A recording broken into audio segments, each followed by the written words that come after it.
என்ற ஓர் சொந்தம் எங்கேயோ போனது, இது என்ன நியாயம்? எங்கடா கிளம்பிட்டேன்னு பார்க்குறீங்களா? இன்றைக்கி அப்பாவுக்கு 30வது நாள் சாமி கும்பிட்றதுனால இங்கேருந்து பழம் எல்லாமே வாங்கிட்டு போயிடலாம் அப்படின்னு சொல்லிட்டு போயிட்டு அப்பாவோட 16 நாள் சாமி கும்பிட்டுட்டு ஃபோட்டோவை எடுத்து வச்சோம். இப்போ தான் ஓப்பன் பண்ணுறோம். அதை ஓப்பன் பண்ணும்போது இல்லை, ஒரு மாதிரி ஒரு ஃபீலு, ஒரு நடுக்கம், அந்த ஒரு மாதிரி ஃபீலாக இருந்துச்சு. அது வீடியோ எடுக்கிறது என் தம்பி ஒய்ஃபு. சொல்லப்போனால் என் தம்பி பையன் 7 வயசு தான், அவன் வீடியோ எடுப்பான். ஒன்று ஒன்றா பேசிக்கிட்டு அந்த ஃபோட்டோவை பார்க்கும்போது சொல்லியிருப்பான் பாருங்கள், என்னது ஐயாவை பார்க்கும்போது ஃபோட்டோவில் மரவள்ளி கிழங்கு மாதிரி இருக்குது அப்படின்னு சொல்லுவான். நிறைய பொம்மை படத்தை பார்த்துட்டு பிள்ளைங்க அவங்களுக்கு தோன்றதை பேசுகிறாங்க. எங்கள் அப்பாவுக்கு இதுதான் ஆசை, நாங்கள் ஒத்துமையாக இருக்கணும், ஒரு நல்லது கட்டதுன்னா ஒத்துமையாக இருங்கம்மா, ஒருத்தர்கிட்ட ஒருத்தர் பேசிக்காமலாம் இருக்காமல் போயிடாதீங்க, ஒருத்தர் விட்டு கொடுக்காம அன்பாக இருங்க அப்படின்னு சொல்லுவார் எப்பயுமே. வந்துட்டு டெய்லி பேசிக்க முடியாட்டினாலும் பார்த்துக்க முடியாட்டினாலும் இந்த மாதிரி நல்லது கெட்டது பண்டிகைக்கெல்லாம் ஒன்றா இருங்கம்மா, இருக்கிறது ஒரு வாழ்க்கை அப்படின்னு எங்கள் அப்பா அடிக்கடி சொல்லுவார். ஸோ எங்கள் அப்பா ஆசைப்படியே நாங்கள் எல்லாருமே ஒற்றுமையாக இருந்தோம், நல்லா சாப்பிட்டோம், நல்லபடியாக இருந்தோம், எங்கள் அப்பாவுக்கும் படைத்தோம். அதோட வந்துட்டு மறுநாள் அன்னைக்கே கோயிலுக்கு போய் தங்கணுன்றனால கோயிலுக்கு போனோம். ஸோ கோயிலுக்கு போகிற வீடியோ அடுத்தடுத்து வரும். வீடு என்ன சிம்பிளாக இருக்குது அப்படின்லாம் நினைப்பீங்க. இது வந்துட்டு 2வது வாடகை வீடு, நமக்கு சொந்த வீடு இல்லை, லீஸுக்கு, அக்காவுக்கு லீஸுக்கு, அக்கா தான் இதில் இருந்துச்சு. அதுக்கப்புறம் வந்துட்டு வீடு ரொம்ப பழசாகுதுன்னு சொல்லிட்டு அக்கா வந்து ஒரு நல்ல அமௌண்ட்டுக்கு எதிர்க்கவே மாறிட்டாங்க. அதனால் இந்த வீட்டு ஹவுஸ் ஓனர் வந்து காசு கொடுக்க மாட்டேன், அதாவது ஆள் வந்ததுக்கப்புறம் தான் தருவேன் அப்படி இப்படின்ற மாதிரி ஸோ இழுத்தடிச்சிக்கிட்டே இருக்காங்க. ஆள் இப்போதைக்கு வரல யாரும். அதனால் வந்துட்டு அப்பா இந்த வீட்டில் இருந்தார். என் பொண்ணு காசு வேஸ்ட்டாக போயிடும், ஸோ அதனால் நான் வந்து இருக்கேன்னு சொல்லிட்டு அப்பா இந்த வீட்டில் இருந்தார். அப்பா இருந்த வீடுன்றனால தான் நாங்கள் இந்த வீட்டிலே கும்பிட்றோம். மற்றபடி இப்போ கடவுள் முன்னாடி தான் சின்ன பிள்ளைகளெல்லாம் எங்களை ரொம்ப கஷ்டப்படுற வரளவுக்கு வச்சுருந்தாங்க. ஸோ இப்போ எல்லாருமே இப்போல்லாம் பார்த்திங்கன்னா என் வீட்டிலலாம் பெட்ரூம், ஹாலு, கிச்சன், 2 பாத்ரூம் அந்த மாதிரி தான் நான் ஆண்டவன் புண்ணியத்தில் இருக்கேன். எங்கள் அக்காவும் அப்படி தான் இருக்காங்க எல்லாருமே. ஸோ அப்பா வாழ்ந்த வீடு, அதனால் அப்பாவோட வீட்டில் தான் கும்பிடணுன்றனால தான் இங்கே நாங்கள் கும்பிட்டோம். மாலை ஈஸியாக வாங்கி ஒரு 150 ரூபா 200 ரூபாய்க்கு போட்டிருப்பேன். ஆனால் எனக்கு என்னென்னா என் கையால் பூ கட்டி எங்கள் அப்பாவுக்கு போடணும் அப்படின்னு எனக்கு ஒரு ஆசை. அதனால தான் நானே கட்டி நானே போட்டேன். நல்லபடியாக சாமி கும்பிட்டு ஒத்துமையாக இருந்துட்டு நல்லபடியாக எல்லாமே முடிஞ்சு வீண்டிட்டு எல்லாருமே ஒரு மாதிரி ஷேட் ஆகிட்டோம். ஆனால் முடிஞ்ச அளவுக்கு அழுகக்கூடாது அப்படின்னு தான் நினச்சிட்டு இனிமேல் நாங்கள் அப்பா அம்மா பேரை காப்பாற்றணும் அப்படின்னா எல்லாருமே தைரியமாக வாழணும், நல்லபடியாக இருக்கணும். ஸோ நல்லபடியாக உழைச்சி என்ன பிள்ளைங்களுக்கு நல்லபடியாக நம்மளால் சேர்க்க முடியுமோ நம்ம உழைப்பில் சேர்க்கணும், தைரியமாக இருக்கணும். இந்த உலகத்தில் யாராக இருந்தாலுமே இறப்பு பிறப்பு எல்லாமே நம்ம வந்துட்டு இயற்கையாக நடக்கிறது. ஸோ போனவங்களை நினச்சி ரொம்ப வேதனைப்படக்கூடாது. போனவங்க பேரை காப்பாற்றுற அளவுக்கு மோகன் தங்கம்மாள் பிள்ளைங்களா அவங்க இந்த மாதிரி நல்லபடியாக வாழ்ந்தாங்க அப்படின்னு இருக்கணும். ஒன்றே ஒன்று தான் நான் அப்பயும் சொல்லுவேன், இப்பயும் சொல்லுவேன், எல்லா வீட்டையுமே சொல்லுவேன். என் அம்மா அப்பா சொந்த வீட்டில் இருந்தவங்க, வாழ்ந்தவங்க, வாடகையை வாங்கி சாப்பிட்டவங்க, ஒரு சூழ்நிலை எல்லாத்தையும் இழக்க வேண்டிய சூழ்நிலை வந்துச்சு. ஒரு கட்டத்துக்கு மேலே வந்துட்டு எங்களுக்காக 3 பிள்ளைங்களுக்காக எல்லாத்தையும் இழந்தாங்க. ஸோ ஒரு சூழ்நிலை வந்து அப்பா ட்ரிங்க்ஸுக்காக இழந்தாங்க. இவ்வளோ இழப்பையும் தாண்டிட்டு பிள்ளைங்களுக்காக வாழணும்னு சொல்லிட்டு கடைசி காலத்தில் எங்களுக்காக வாழ்ந்தவங்க, முன்னாடியும் எங்களுக்காக தான் வாழ்ந்தாங்க.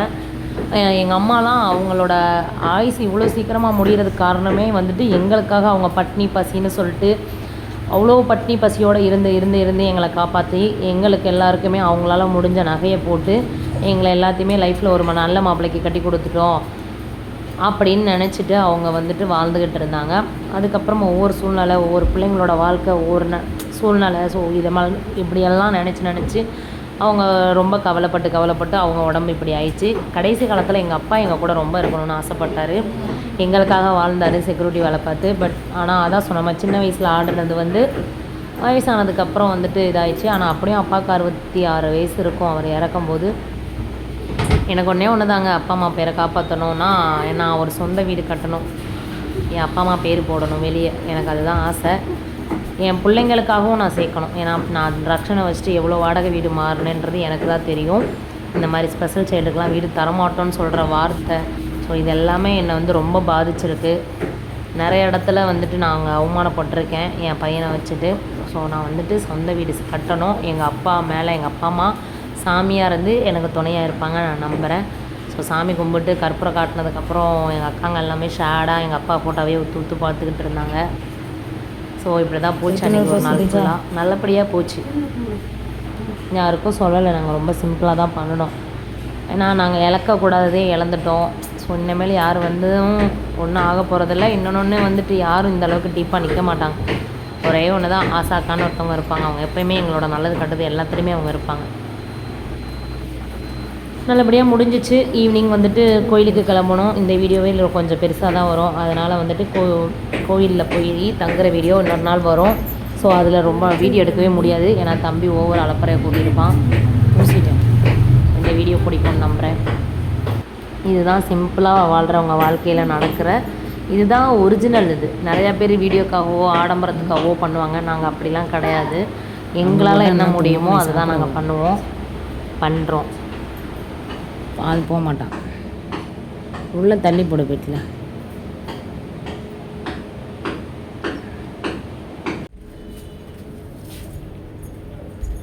நோண்டுறல நோண்டு திரும்ப விழு.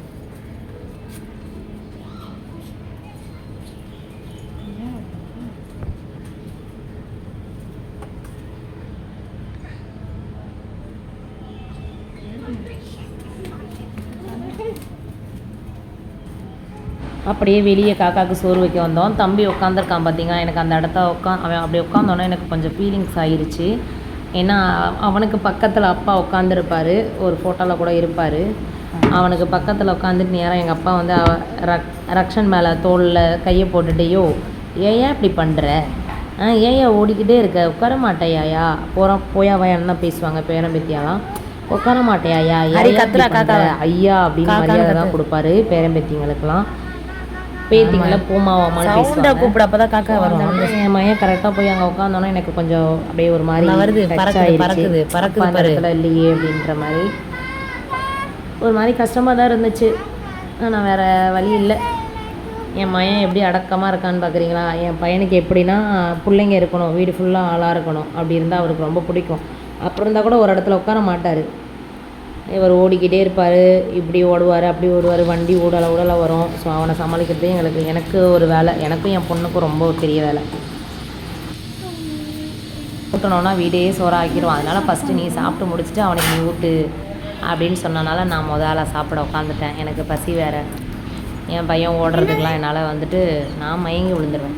சாப்பிட்டுட்டு ஒரு அட்டி வேறு போட்டாங்க, ஒரு அட்டி.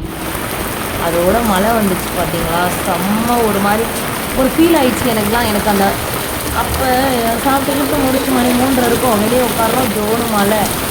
எனக்கு வந்து எங்கள் அப்பா மேலே வந்து ஒரு ஆசீர்வாதம் பண்ணதுக்கு சமமாகிருக்கு.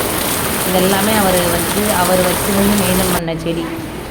அவர் எப்படி தெரியுமாங்க, நம்ம ஊர் சைடில் அவர் நாங்கள் ஊர் சைடில் அப்பா பொதுவாகவே லோடு மண்ணாக இருந்தவர்.